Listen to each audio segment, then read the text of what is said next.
Hello and welcome to NDTV Profit. You're watching IPO Adda, and the company we are going to talk today is Nova Agritech. It's a agrichem company based out of Hyderabad. The company is coming up with an IPO which is priced between 39 to 41 rupees. The issue is opening on Jan 22nd and closes on 24th. It's a fresh issue of 112 crores and offer for sale of nearly 32 odd crores. And joining me is Mr. Kiran Atukuri, who is the managing director of the company, and Mr. Srinivas Gunupudi, who is the chief financial officer of the company. Gentlemen, thank you very much for joining us on NDTV Profit. To start off with, Mr. Kiran Kumar, you're raising around 112 odd crores. Give me a sense of what the company does, which areas are you in, and what are you going to use this 112 crores of fresh issue? Hi sir, Nova Agritech is an agri-input company. It is into manufacturing, distribution and marketing of a broad range of categories called soil health management, crop nutrition, crop protection products. It also offers tech-based solutions to the farmers with a farmer-driven approach. It also works on strong R&D basis. If I have to give a crisp about the company, we have 720 products of registration spread across 16 states, and we have a strong distribution network of almost close to 11,727 dealers. And we have a strong farmer outreach program called NKSK Nova Kisan Seva Kendra, with comprising of 262 team members. And the company is also into strong R&D facility, like it has a lab facility as well as land facility to test efficacy trials. We have 67 acres of land. And though it is a growing company, it is working more on new technologies, like we have NKSK application to register the farmers. We have Nova Agri Boat, which works on the drones, as well as Nova Bhupariksha, which takes care of soil testing device. So more or less, if you see, the company is having a broad category of products, and which wants to be a one-stop solution for the farmers as well as the dealers. And if you want to see the crisp of the financials, the company is growing over the years. In 2019-20, it is at 127 crores, and 2021 it went up to 160 crores, and 21-22 it went to 185 crores, and 22-23 it reached 210 crores. So for the first half, we are at 103 crores of this 23. Mr. Yes, Srinivas, can you give me a sense of what is the proceeds going to be used for? Yeah, basically we are raising 112 crores from the issue, and that is going to be infused into the company. 25 crores of the proceeds will be going for setting up two plants, one in the subsidiary and one an expansion of the existing plant in the holding company. And around 70 crores is going to fund the working capital requirements of the company over the current year and the next 2 years, which will go to ease the working capital cycle. And the balance, there will be something towards issue expenses and general corporate purpose. This is the basic requirement of the applications of the proceeds of the issue. What is the kind of margin structure that you have for these products, Mr. Srinivas? You've been, in the range of 18.5 or so for FY23 and first half of FY24. Is that the normal range of margin? And my understanding was that for agri-chem products, the margins are a little higher. So, is there enough room for you to go up?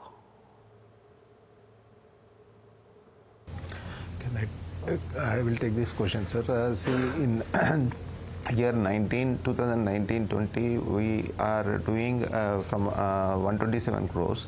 Then from there we went to 2021, we reached 160 crores. Then after reaching that heights, we thought that though we have reached 26 to 27% growth over the last financial year of 19-20, we thought that along with the top line, we also grow as to on the bottom line. So we started focusing on the product mix where it will give margins, and we have created a space and where our R&D worked on it, and we have managed the product mix where we used to get higher margins. So we have categorized our products into focus 1, 2 and 3. And based on that, we started working on the focus 1 products where we have higher margins. And we are not into generic sales of the products where it will be highly competitive and where there will not be any much profitability. We will be working on the company products where we create a space where the farmers understand the importance of the products, and based on that we will develop those products, create a brand for that, and create a value for that. So that is the reason we have strong R&D, and as well as we are also having a farmer outreach program called NKSK. Whatever the product farmers requirement is there, we'll understand, and we'll based on that it works, R&D works on that and creates a specific category of the products where it will be worked at the farmer level, created a brand, created awareness for that, created a brand for that, and then we'll able to get margins. So most of the products what we do now, we introduce to the products farmers, and the maturity products will not have much margins, but when you have an introductory phase of the life cycle, we will be having high margins. So we will be focusing more at the introductory level rather than at the maturity level. Mr. Srinivas, give me a sense of the trade receivables, because you have a very high trade receivables and the credit cycle that is there in this. And is there a way you can crunch the credit cycle, because your working capital requirement is primarily because you have a large trade receivable? Yeah. Basically, the agri-inputs industry addresses the requirements of farmers. We have a system where we sell to the dealers and dealers sell to the farmers. So the realization for the farmers comes after the crop is actually harvested, and they realize it from the market. So what happens is that agri-input industry has a high level of debtor days. So if you look at our financials also, as of 23 March, we had around 203 days of debtors. Though inventory levels were at 90 days for the holding company and 75 days for the subsidiary. Now, the idea is that as we introduce new products into the market which are high margin, we have to offer a longer credit period than for normal products, because we need to stock the dealer with the product, then allow him the time to meet the crop requirement, and then realize it, and then pay back to the company. Now, over the period, we did have a longer credit period, but going forward, what we suggest, what we plan is that we crunch it to manageable levels. For 24 March, we have around we are projected around 185 days of debtor days, and going forward, we will be bringing this down substantially. Even 185 is a very high number, because you are talking about 6 months here. Is that a normal for the entire thing? And what about the risk? Because you are connected to the farmers, and any natural calamity or unseasonal events can disrupt the entire issue of and lead to bad debts, right? If you look at our bad debts, the overall accumulated bad debts as of 31st March is around 13 crores. And we have never written off any bad debts in our books till date.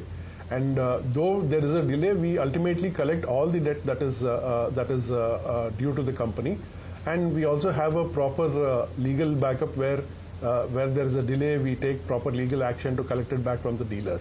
Now, if you look at the agri-input industry, the normal is that the credit period is 120 days. This gets extended by a couple of months, that is around another 60 days, basically because of the realization of the right price for the farmer. If he is in a product like cotton or any other crop that is being sown, they wait to get the best price for their product. So even if when there is a natural calamity, like you said, for a particular area, then they hold the stock till the price goes up, and then only they will realize the money, and then ultimately the dealer gets back his payment and we get back our payment. So it is a common factor in the agri-input industry that there is a longer credit period than other industries.